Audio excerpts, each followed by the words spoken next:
Habiendo leído este pasaje bíblico que nos presenta el encuentro número 16 del itinerario de la Arquidiócesis de Cartagena,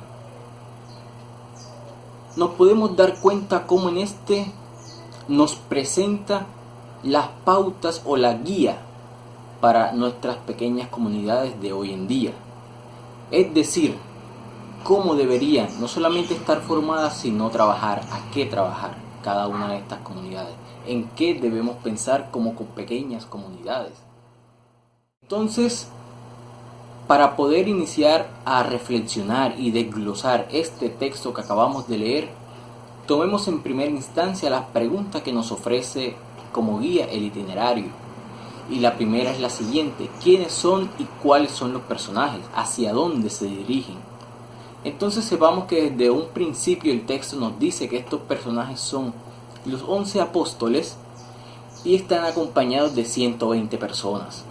Es decir, es un grupo bastante amplio que estaba en el monte orando y se iba a reunir nuevamente en Jerusalén. Este grupo, después de haber llegado a Jerusalén, nuevamente se reúne, se congrega. Y aquí va la siguiente pregunta: ¿qué hizo Pedro? Lo que hizo Pedro, si bien no los comenta el texto, es que toma la vocería y anuncia que deben elegir a un nuevo sucesor de Judas. Sepamos bien que dentro del mismo nos explican y nos expresan qué pasó con él. Sabiendo que había vendido a Jesús por unas monedas, con estas monedas fue a comprar una tierra y en esa tierra se suicidó. Responder a la última pregunta que nos presentan, que es a quién se eligió y cómo se hizo, debemos tener muy en cuenta que lo que ellos hicieron después de haber elegido a las dos personas aspirantes a este discipulado fue rezar. Ellos se dedicaron a rezar y por medio de la gracia del Espíritu Santo pudieron elegir a quien fue el sucesor de Judas, es decir, Matías. Así nos los comenta y nos los comparte el texto bíblico tomado del libro de los Hechos de los Apóstoles. Los fundamentos que nos presenta el texto para una pequeña comunidad, no solamente nos podemos quedar con estas preguntas que él nos acaba de hacer. Debemos buscar, indagar más. Por ello, voy a presentarles 4 puntos que a consideración del texto son importantes, relevantes para poder tener una pequeña comunidad. El primero, al que nos hace referencia el texto, es al Monte de los Olivos. ¿Pero qué significa el monte? Recordemos, el Monte de los Olivos es al que Jesús acudía siempre a orar.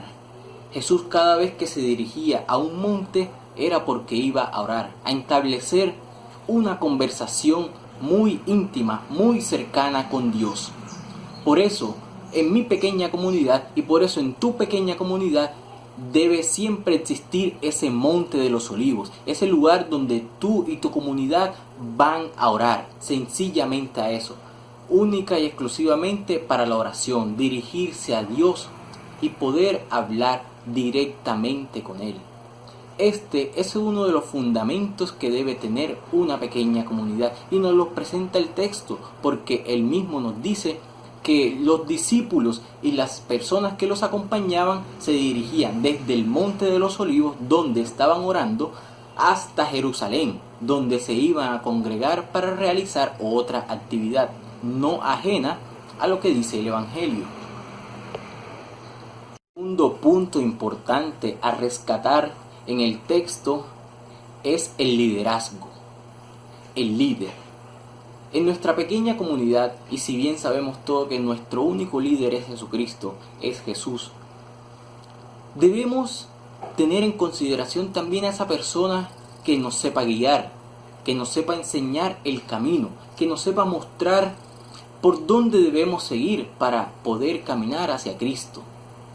Esta persona en el texto bíblico de la lectura de los Hechos de los Apóstoles es Pedro. Pedro, a quien se le ha dejado a cargo la iglesia por el mismo Jesús. Entonces, es este personaje que toma la vocería nuevamente después de haberse reunido para decidir entre todos y sobre todo a través de la oración, quién puede ser el sucesor de Judas. Como bien decimos, Pedro es el líder de esta pequeña comunidad. Pedro es la persona encargada de mostrar el camino hacia donde debe dirigirse esta pequeña comunidad.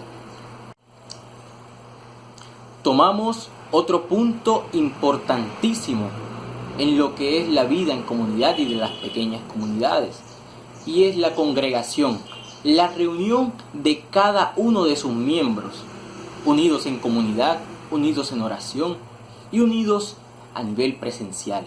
Es decir, que estas personas que estén en mi pequeña comunidad y en tu pequeña comunidad, sepamos encontrar los momentos para congregarnos, ya sea para orar, ya sea para conocer más de nuestras vidas y aprender más de ellas y cómo Jesús ha actuado en cada uno de nosotros.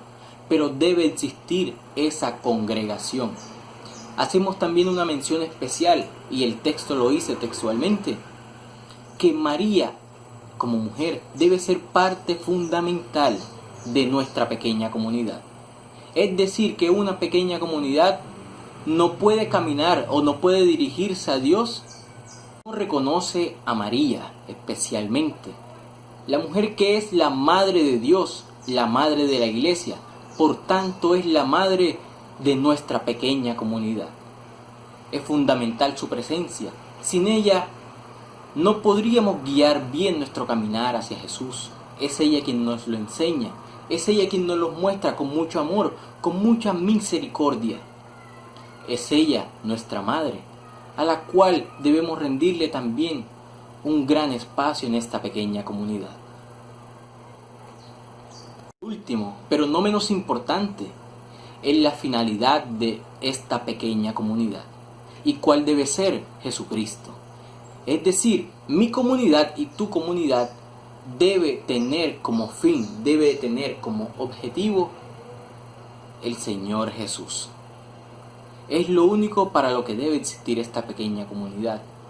Es decir, que si tú y yo nos reunimos en nuestras pequeñas comunidades a charlar de mí, de mi vida, de lo que me está pasando o de lo que te está pasando a ti, pero no involucramos a Jesús en ello, no estamos haciendo definitivamente nada. No vale tener un líder, no vale congregarse, si no tenemos como finalidad acercarnos a Dios. Sin eso, no podemos ser una pequeña comunidad que va encaminada a conocer a Jesús. Es por eso que es un fundamento bastante importante para cada uno de estos encuentros.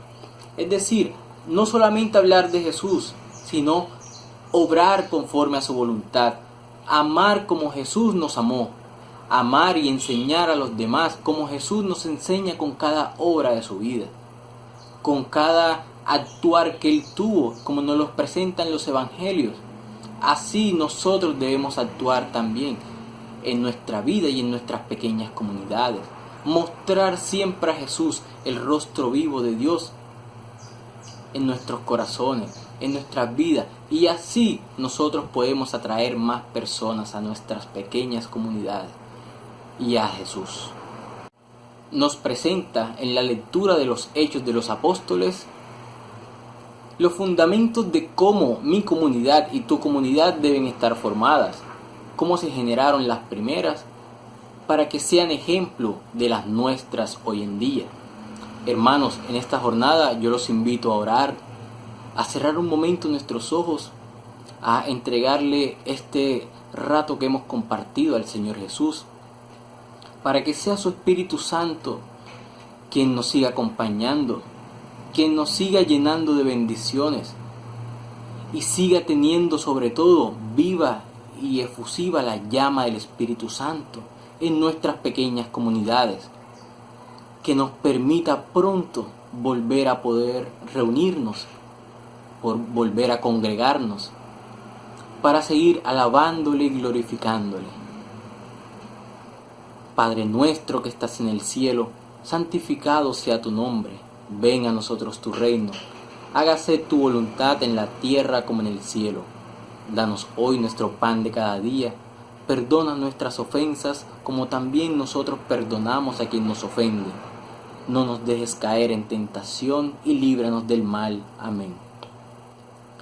Dios te salve María, llena eres de gracia, el Señor es contigo. Bendita eres entre todas las mujeres y bendito el fruto de tu vientre Jesús. Santa María, Madre de Dios, ruega por nosotros los pecadores, ahora y en la hora de nuestra muerte. Amén. Gloria al Padre, al Hijo y al Espíritu Santo, como era en el principio, ahora y siempre, por los siglos de los siglos. Amén. Se despide servidor de la parroquia San Esteban Protomártir, Roimer Rafael Crecián Pérez. Dios les bendiga.